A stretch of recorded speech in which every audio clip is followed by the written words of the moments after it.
এ যেন স্বপ্নকে ছুঁয়ে দেখা। আগেও রিয়াল মাদ্রিদ, পরেও রিয়াল মাদ্রিদ। 1981 সালের পর থেকে চ্যাম্পিয়ন্স লিগে হার না মানা রিয়ালের এবারও বাজিমাত। গোটা দুনিয়া দেখলো এই জয়ের রথ। কিভাবে গোটা মাদ্রিদ শহর মাতল চ্যাম্পিয়ন্স লিগের রাজার চ্যাম্পিয়ন হবার আনন্দে। সবাই জড়ো হলো প্লাজা দা সিবেলিসে। দেখা গেল এই নারী মূর্তির মাথায় গলায় পরিয়ে দেওয়া হলো জয়ের তিলক। কেন এই ভাস্কর্য রিয়ালের কাছে গুরুত্বপূর্ণ? এটা আসলে কার অবয়ব? রিয়াল মাদ্রিদের সাথে এর সম্পর্কই বাকি কে এই সিবেলি? এইসব প্রশ্নের উত্তর জানতে হলে পুরোটা সময় আপনাদের সঙ্গেই থাকতে হবে। হাউস দ্যাটের আজকের পর্বে আপনাদের সঙ্গে আছি আমি ফয়সাল আহমেদ পিয়াস।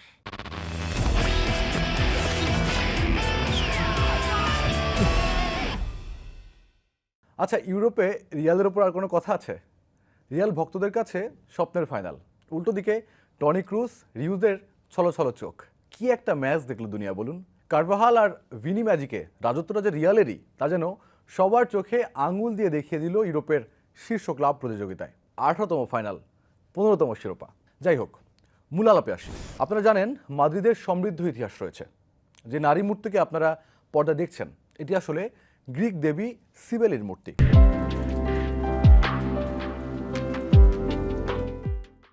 এটা মূলত একটা ফাউন্টেন, দুই সিংহের টানা গাড়ি বা চ্যারিয়টে বসা এক দেবী।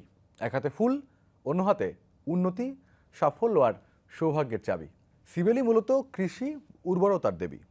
তবে গ্রিক রূপকথায় পাওয়া যায় সিবেলি মাদার অফ আর্থের গডেস, মূলত মাদ্রিদ শহরের দেবী, যাকে শহরের সবাই শহরের রক্ষাকর্ত্রী হিসেবে চেনে। প্রাচীন রোমে এই সিবেলির ব্যাপক প্রভাব ছিল বলে জানা যায়। আর গ্রিক রূপকথায় সিবেলির নাম উঠে এসেছে ম্যাগনা ম্যাটার হিসেবে, যার ইংরেজি করলে দাঁড়ায় গ্রেট মাদার। প্রাচীন রোমে তার বেশ খ্যাতি ছিল এবং তার অনুসারীর সংখ্যাও ছিল অনেক। এটা স্পেনের রাজধানী মাদ্রিদের স্মারক বহনকারী জায়গা, ফাউন্টেন অফ সিবেলি। এতে দেখা যায় রথে বসে আছেন দেবী সিবেলি এবং তাকে বহন করছে দুইটি বিশাল দেহী সিংহ। মূর্তিটি পুরোটাই মার্বেল পাথর দিয়ে বানানো। কিন্তু 1782 সালে স্পেনের ভেন্তুরা রদ্রিগেজ শহরের সবচেয়ে গুরুত্বপূর্ণ স্থানে এই মূর্তিটি নির্মাণ করেন। ইতিহাস বলছে এই মূর্তি নির্মাণ করতে পাক্কা 5 বছর সময় লেগেছিল। ঠিক এর পেছনেই চোখে পড়বে বুয়েন ভিস্তা প্যালেস। ও হ্যাঁ, একটা মজার তথ্য দিই। 19 শতকে, মানে স্পেনে যখন গৃহযুদ্ধ চলছিল 1936 সালের দিকে, ওই সময়ে এই ফাউন্টেন দি সিবেলি রক্ষা করার জন্য বালির বস্তা দিয়ে পুরো মূর্তিকে ঢেকে দেওয়া হয়েছিল। তবুও সিবেলির নাক এবং ডান হাত কিছুটা ক্ষতিগ্রস্ত হয়েছিল। পরে সেটা আবার ঠিক করে ফেলা হয়। যাই হোক, এবার আসি ফুটবলের সঙ্গে গ্রিক দেবীর সম্পর্ক কি। এটা খেলাধুলা বিষয়ক কোনো সংকেত বহন করে না, কিন্তু তারপরও সম্পর্কটা আসলে কি? কেন প্রায় 40 বছর ধরে রিয়াল মাদ্রিদ সকল অর্জনের সাথে জড়িয়ে রেখেছে এই সিবেলিকে? আপনি যদি ইউরোপিয়ান ফুটবলের নিয়মিত দর্শক হন, এমন মুহূর্ত শেষ কয়েক বছর নিশ্চয়ই অনেকবার দেখেছেন। কোনো ট্রফি জেতার পরেই রিয়াল মাদ্রিদের উদযাপনের গুরুত্বপূর্ণ অংশ এই সাদা রঙের উঁচু মূর্তি। এটি যেন রিয়াল মাদ্রিদ আর ক্লাব তার সমর্থকদের শিরোপা উদযাপনের প্রধান অংশ। যে কোনো অর্জনের পর গোটা দলসহ 5 থেকে 6 লাখ সমর্থক জড়ো হন এই ফাউন্টেন চত্বরে।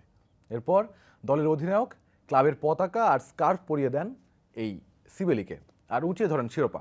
এটা আসলে একটা নিয়ম হয়ে দাঁড়িয়েছে, যার শুরুটা করেছিল অ্যাথলেটিকো মাদ্রিদ। সেই 1961-62 সালের কথা। সেবার রিয়ালের নগর প্রতিদ্বন্দ্বী অ্যাথলেটিকো মাদ্রিদ নিজেদের ইউরোপিয়ান সুপার কাপ শিরোপা উদযাপনের জন্য সমর্থকদের নিয়ে শহরের মাঝামাঝি একটা জায়গায় জড়ো হওয়ার সিদ্ধান্ত নিল। স্প্যানিশ শহরের একেবারে সেন্টার হলো এই প্লাজা দা সিবেলি। সেবার তাদের হাত ধরেই গ্রিক দেবীর সামনে ইউরোপিয়ান শ্রেষ্ঠত্বের উদযাপন চলে বেশ ঢাকঢোল পিটিয়ে। 80 দশকের শুরুতে যখন জঘন্য ফুটবল খেলেছিল রিয়াল, একের পর এক ট্রফির মৌসুম আর ফাইনাল হেরে কেলেঙ্কারি অবস্থা ড্রেসিং রুমেও। এরপর এলো ডি স্টেফানোর অধীনে রিয়াল পারকিন্তা দেল বুয়েত্রে যুগ। টানা 5 বার লিগ শিরোপা জিতে স্পেনে তখন অল হোয়াইটসদের জয় জয়কার।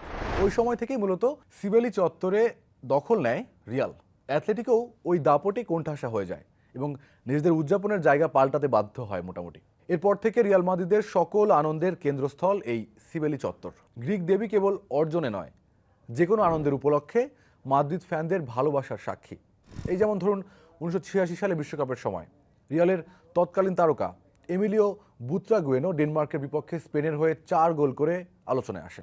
তখনও মাদ্রিদ সমর্থকরা জড়ো হয় এই সিবেলি চত্বরে। ওই উদযাপনের মনে হচ্ছিল রাউন্ড অফ 16-এর ওই জয়টাই রিয়ালের ক্যাবিনেটে হয়তো আরেকটা শিরোপা ওঠালো। এতগুলো বছরেও পরিস্থিতি বদলায়নি একটু। 15তম চ্যাম্পিয়ন্স লিগ জেতার পরে নাচো ফার্নান্দেজের গ্রিক দেবীকে চুমু খাওয়াটা প্রমাণ করে রিয়ালের সঙ্গে এই মূর্তির সম্পর্ক কতটা শ্রদ্ধার, কতটা বিশাল। 24 বছরের ক্যারিয়ারে এবারই প্রথম সিভিলের গলায় পতাকা বাঁধার সুযোগ আবেগপ্রবণ করে দেয় এই স্প্যানিশ ফুটবলারকে। অবশ্য কদিন আগে লিগ শিরোপার উদযাপনও এই নাচোই বেঁধেছিল এই স্কার্ফটা। এই দীর্ঘ 2 যুগের ক্যারিয়ারে ওটাই ছিল ক্যাপ্টেন নাচোর অভিষেক। রিয়াল যেভাবে উঠছে আর নাচো যেহেতু থাকছেনই, আগামী মৌসুমে হয়তো আরও কয়েকবার যেতে পারবেন 8 ফুট উঁচু ওই মূর্তিটার খুব কাছে। দর্শক, আজ এ পর্যন্তই। দেখা হবে হাউস দ্যাটের আগামী পর্বে। তার আগ পর্যন্ত ভালো থাকুন, সুস্থ থাকুন এবং সময়ের সঙ্গে থাকুন।